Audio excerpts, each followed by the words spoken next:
ध्वनीविषयी चर्चा करताना इतकं शांत बसून कसं चालेल?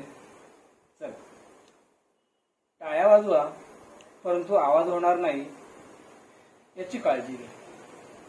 हे शक्य आहे का? नाही ना. आपण सकाळी उठल्यापासून तर रात्री झोपेपर्यंत आपल्याला विविध प्रकारचे आवाज आपल्या कानावर येत असतात. त्याची एक यादी तयार करा बरं. यामध्ये काही आवाज आपल्याला आवडतात तर काही आवाज आपल्याला आवडत नाही. ते त्रासदायक असतात. मग आवडणारे आवाज आणि न आवडणारे आवाज असे दोन गट आपण करू शकतो. आता हे आवाज कसे तयार होतात त्याला आपण ध्वनी म्हणतो. हे आघाताने निर्माण होणारे ध्वनी, पटलाने निर्माण होणारे ध्वनी, तार किंवा रबर बँड हे छेडल्याने निर्माण होणारे ध्वनी आणि एखाद्या पडद्यावर विशिष्ट प्रकारची हवा जेव्हा कंप पावते तेव्हा निर्माण होणारा ध्वनी, असे 4 प्रकारे ध्वनी निर्माण होत असतात. आपण एक एक उदाहरण पाहूया. पहिला प्रकार, आघाताने निर्माण होणारा ध्वनी. एक साधं खेळणं तयार केलेलं आहे. या खेळण्यातून कसा आवाज तयार होतो पाहूया.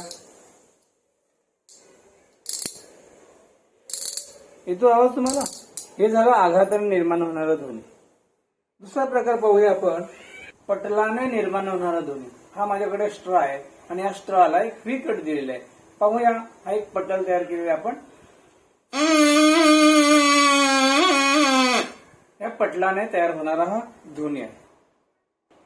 पडद्याने निर्माण होणारा ध्वनी, हा पडदा एक आहे आणि पडद्यावर आपण हवा कशी कंप पावते हे पाहूया.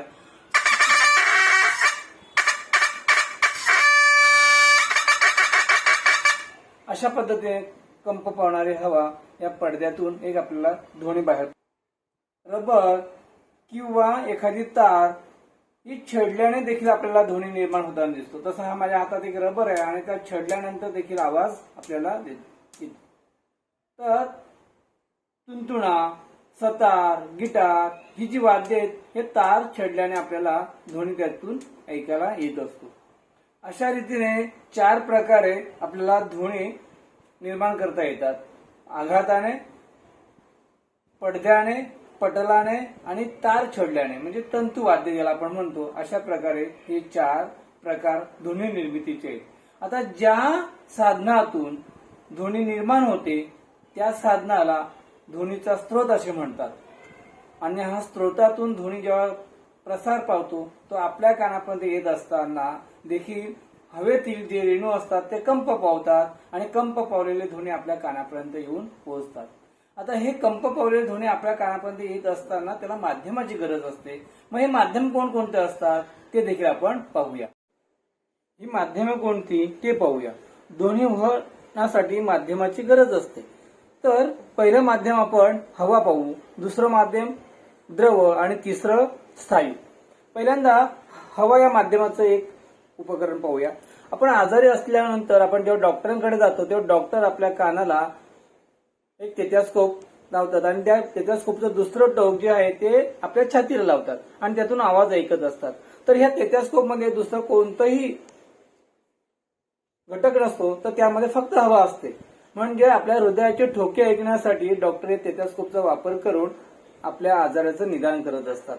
असंच आपण एखाद्या टेबलाला जर कान लावलं आणि दुसऱ्या मित्राने जर असं केलं, टिचकी वाजवली तर आपल्याला सहज आवाज येतो.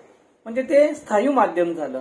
तर काही वेळा आपण एखाद्या फुग्यामध्ये जर पाणी भरलं आणि वरून त्या फुग्यावर आपण जर बोटाने जर टच केलं किंवा त्याला घासलं तरी देखील आपल्याला आवाज छान येतो.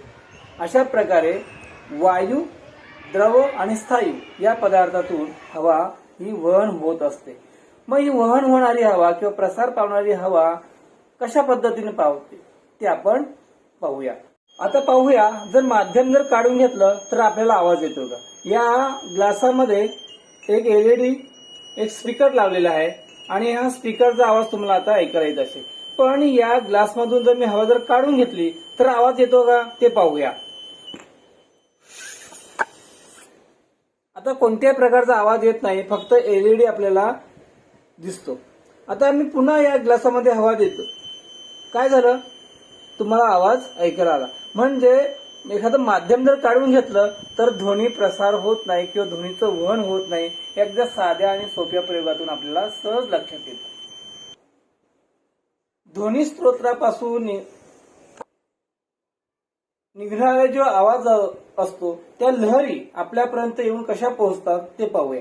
समजा एखाद्या भांड्यामध्ये जर पाणी घेतलं आपण आणि हे पाण्याच्या बाजूला एखाद्या चमच्याने किंवा एखाद्या वस्तूने आघात केला तर आपल्याला त्याच्यावर लाटा दिसतात किंवा लहरी दिसतात. त्याही पेक्षा आपण साधं एक सोपं असं साधन तयार केलेलं आहे. हे साधन असं आहे की या कबाब स्टिक लावलेले आहेत एका पट्टीवर आणि एका जागेवर मी आघात करतो. आघात केल्यानंतर पाहूया या लहरी कशा पद्धतीने पुढे सरकतात. त्या तुमच्या सहज लक्षात येत असेल की या ठिकाणी आघात केल्यानंतर या लहरी पुढे सरकत जाताना आपल्याला दिसतात किंवा पुढे लहरी पाहत जातात. याच पद्धतीने ध्वनी लहरी देखील आपल्या कानापर्यंत येऊन पोहोचतात. अशा प्रकारे आपण ध्वनी घटक पाहत असताना ध्वनी निर्मिती पाहिली, ध्वनी स्त्रोत पाहिले, त्याच्यानंतर ते आपल्यापर्यंत येऊन कसे पोहोचतात, माध्यमाची गरज असते, हे सर्व घटक अभ्यासताना आपण विविध साधनांचा वापर केला आणि या साधनांच्या माध्यमातून आपण हे समजावून घेतलं. धन्यवाद.